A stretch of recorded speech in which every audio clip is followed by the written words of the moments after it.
Hello Litecoin miners, today we will tackle the infamous question of which firmware should I use for my L3 Plus. Today we will check the Blissz, the free dev no fee firmware, the ASICfw, there's fee for those one, the Nicehash Vnish, I think it's the same firmware. But if there's difference between Nicehash and Vnish, I will use the Nicehash one. Please comment in the comment section below for any difference between Nicehash and Vnish, please. And the last one will be Ivon, which is the most expensive one, but also probably the best in terms of feature. So let's get started. So here's the website for the ASICfw.io firmware. I will put all the links in the description below. So this is the ASIC firmware. Here we can say that it's stated for almost 1.8% fee on that one. We have Nicehash, the download section here for the L3 Plus. I think the fees are a little bit hide in the description in the support pages, but found it here. 1.8 for the S9 and L3 Plus series. We have Ivon for downloading the L3 Plus firmware, and the fees are here. 2.8 the fee in parallel mining. They all parallel mining, to be honest. And we have obviously Blissz, that is a no dev fee. So what we are looking today, we are looking at what does that mean to not have dev fees, what it means to have dev fees, and do we have is it better to pay and it's probably the same outcome? Does it really, do we need something else than Blissz, right? So I have 4 miners. They are in the same room. I will have a video very soon about what my room look like. And there it is, the chip. All the miners are at 500 megahash per second. Yeah, we'll get through a little bit of feature, not all the features, but the most outcome one. So we can see here the temperature of the chips are above 60, so 63, 64. This is okay-ish. I mean, my room is not well ventilated, so as a basic, we can say that it's a good temperature, let's say. Well, Blissz feature, not so much of a feature, but you can set. There's some firmware that you don't even have this feature, so auto silent, very cool one. Makes your fan go a little bit less fast, but also automatic, so it can speed it up. But there's also there's always the manual one that you can set in percentage. I found Blissz to be able to go lower than usual in terms of fan speed. So if we have a well ventilated place and you don't want the fan to go through too high, Blissz is very good for lowering the fans. We can check on Ivon later. It's, at the lowest one, it's almost 3000 RPM. Yeah, there's where you can set manually your voltage and your frequency. I can go to 540 very easily by going 412 here and apply this. Usually what I do if I have like a lot of errors on my chip, like here, hardware error, if I have a lot of them, I put a little bit more volt, but I don't change the frequency that much. So start, if you want 540, start at 412 and get around hardware errors by giving him more voltage on chain. That is it Blissz, no dev fees. Awesome, awesome firmware, and I have nothing to say. You have a lot of control, but the chip are acting as a stock firmware. There's nothing magical here. Now let's check on the Nicehash Vnish. Again, if there's a difference between Nicehash, I would like to know it. I will not test it, but if you know, please let a message on the comment section below. For the mining profile, I think it's very good. You have a lot of profile you can try at home. Be sure if you go higher than 645, really check your temperature, because this is heavy. So safe overclocking 540. You have the information of your chain. This is very different from Blissz. You have all the chips voltages.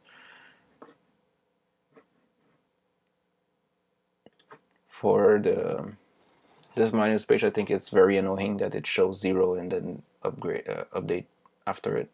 I think the Blissz refresh myself is a little bit better, but this is there's a timer. It will refresh itself, but if you load the page, it'll start with 0 and then flash the real numbers. Again, here the temperature is very much the same as Blissz.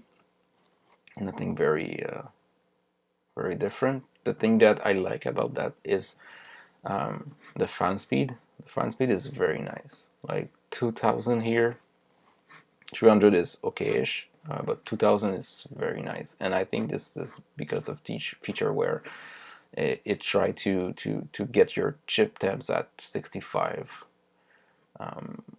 when you go into where it is. Yeah, when I think it's because of this feature. Target chip temps is 65 degrees Celsius. It's enabled. The default one is 65. So I think the target is 65. So we try to stay at 65. So if you don't need much fan, then it's gonna lower it. I think it's very good. But again, very normal firmware. I think if you need really silent thing, I think it's a very good try to do. Also, the mining profile is very good. I think it's on the nail here. It's 628 for 500. Very good for the electricity. Yeah, I like it. Very nice. Now we can look at the ASICfw.io firmware. Again, a 500 megahash seconds system, 660, not bad. Next is 628 here. 660, that's good. Not much difference. If you are very picky in watts, then go for it and check on Nicehash Vnish. The fan are kind of okay zone, like 250, 500 and 3,300. Sorry, it's super late now. So the fan here is customize the fan at 30%. I think it's the lowest I can go on that firmware. The fan will not go lower. I don't know if it's because of the firmware or the revision of the L3 Plus itself. Maybe you can tell me in the comment section below. But yeah, that's the lowest I can go. And temperature is okay-ish. I mean, that really depends on each boards, how they deal with it. But yeah, the impressive board here is 0 hardware. It's insane. But it's a good one. Not much to say. Auto tuner. Oh yeah. The things that is very annoying here is you don't have the 540 option. At least I don't have it. This one is too high for me. I don't want to go there. Maybe I'll test it, but in terms of night or 24 hours, I will not go 580 for now. I would love to have a 540 here, but it didn't happen. It's not happening. All right, so a lot of information for you. I cannot tell you all the information you think you want, so here it is. You can pause your video and look at each of them and do your own thinking about each of the firmware. And for the final firmware, we have Ivon. This is a special firmware.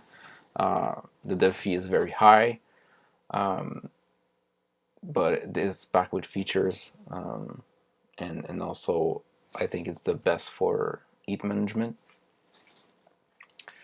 So here again we have the profile, add auto tuner configuration, very similar. I think there's a glitch because I'm pretty sure I can have a 540 somewhere, but I don't know, maybe I've lost it. So 560, but again, this feature is awesome. You can auto configure your hashing. It will automatically check all the chips and make it the most efficient chip, the configuration for each chip. The thing that is very impressive for me is look at this temperature chip. This is, never saw this before. It's so stable. It's always 56, 57.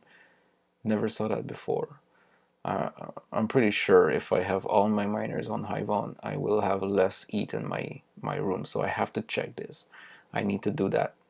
Let me know in the comment section below if you're interested to see all the miners on the same firmware and see if I see a difference in my room or something. I probably will do that. This is nice. So not much there to do.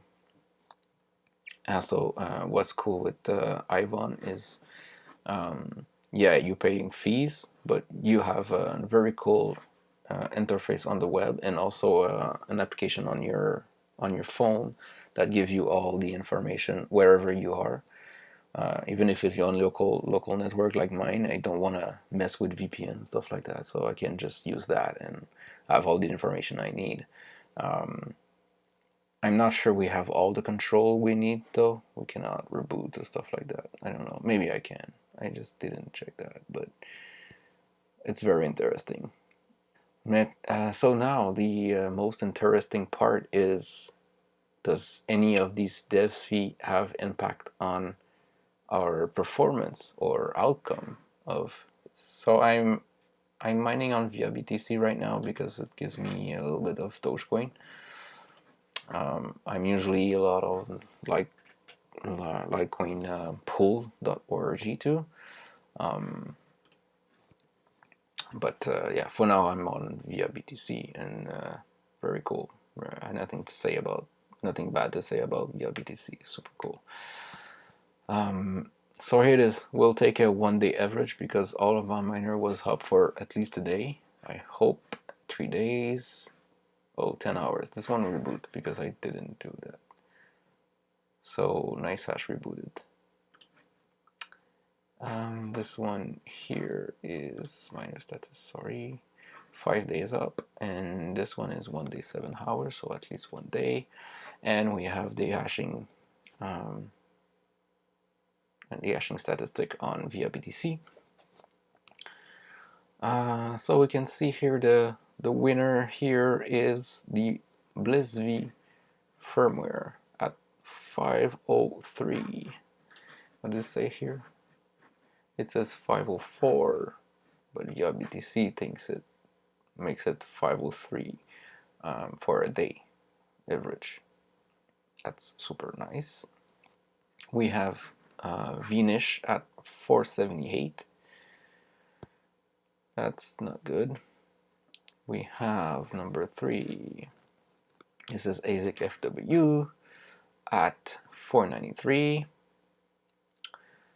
And we have Ivon at 496. So Blissz is obviously for me the most efficient one. If you don't have a heat problem in your room, Blissz all the way. No dev fees. always a winner. I think for the purpose of the feature, I think my second, and the feature in the heat management, maybe it is this very this will be very efficient in terms of heat management for the summer. I would go with Ivon, and my third choice would be number 3, ASICfw. No, is it number 3? Yeah, it's number 3. ASICfw with the 493, but Nicehash unfortunately seems to be less efficient or reboots a lot. I don't know. Maybe it's my miner. I don't wanna jinx it, but I looked at it yesterday too, and it was not good. So maybe the fees are too high. Maybe something's wrong with the firmware and they never fixed it. I don't know, but it's very, very bad in terms of hash per day in average. Yeah, so there you have it. If you have any question about any of those firmware, leave a comment below. If you want me to try another firmware, let me know. I didn't find any interesting one. Maybe the Vnish, the real Vnish is better. So let me know if you want me to try it. I hope I help a lot of people choosing the right firmware for their farm. Again, see you next video with I hope the room of my firmware, right? So you can see how I deal with all of this heat. Thank you so much. Have a good day.